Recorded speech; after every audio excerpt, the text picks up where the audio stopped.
Social media पर Indigo की flight का एक वीडियो आया। वीडियो में एक पैसेंजर पायलट को मुक्का मारते हुए दिखा। मामला ये था कि दिल्ली से गोवा की फ्लाइट लगभग 13 घंटे डिले हो गई थी। पायलट फ्लाइट डिले होने से जुड़ी कुछ जानकारी दे रहे थे। इसी दौरान एक पैसेंजर ने पायलट पर ही हमला कर दिया।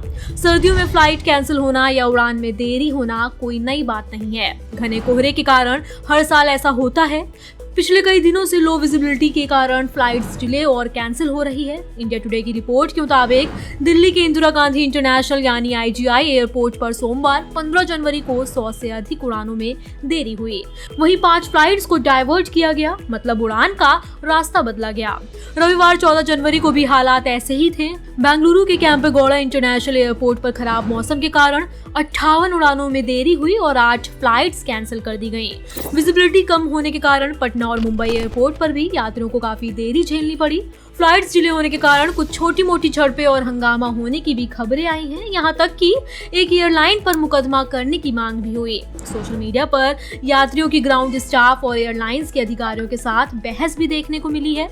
लेकिन सवाल यह है कि फ्लाइट में देरी या फ्लाइट कैंसिल होने की स्थिति में एक पैसेंजर क्या कर सकता है, उसके अधिकार क्या हैं और ऐसे मामले में एयरलाइंस को क्या करना चाहिए।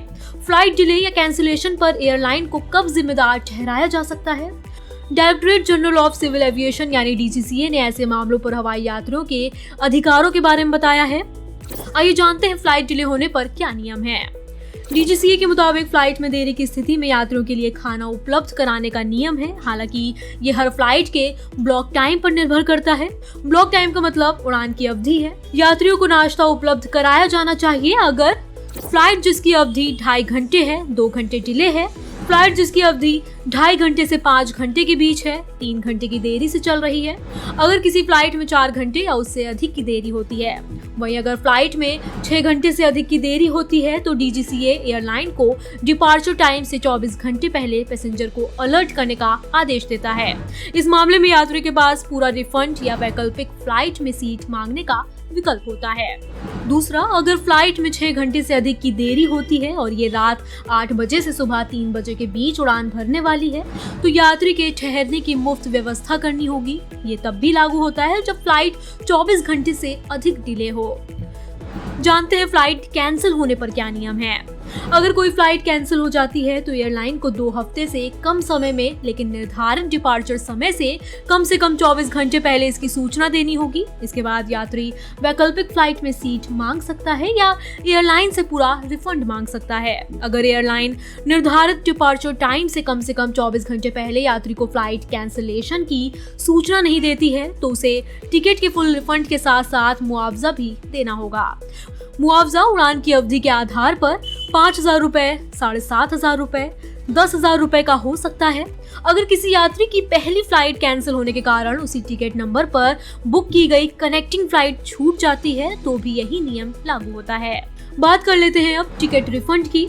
टिकट रिफंड के मामले में एयरलाइन को कैश से किया गया पेमेंट तुरंत वापस होगा। कार्ड से भुगतान के मामले में 7 दिनों के अंदर रिफंड का नियम है। अगर टिकट ट्रैवल एजेंट या किसी तीसरे पक्ष की वेबसाइट से खरीदा गया है तो ट्रैवल एजेंट या संबंधित साइट से संपर्क करना होगा। हालांकि रिफंड की जिम्मेदारी एयरलाइंस की होगी क्योंकि एजेंट उन्हीं के प्रतिनिधि हैं। इस मामले में रिफंड को 30 वर्किंग डेज के अंदर प्रोसेस करना होगा।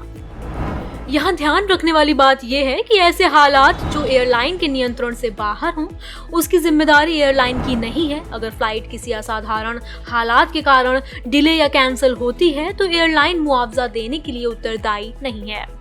जैसे प्राकृतिक आपदा, गृह युद्ध, राजनीतिक अस्थिरता, सुरक्षा जोखिम, हड़ताल और मौसम से जुड़ी स्थितियां या फिर एयर ट्रैफिक कंट्रोल यानी ATC के कारण फ्लाइट कैंसिल या डिले होना।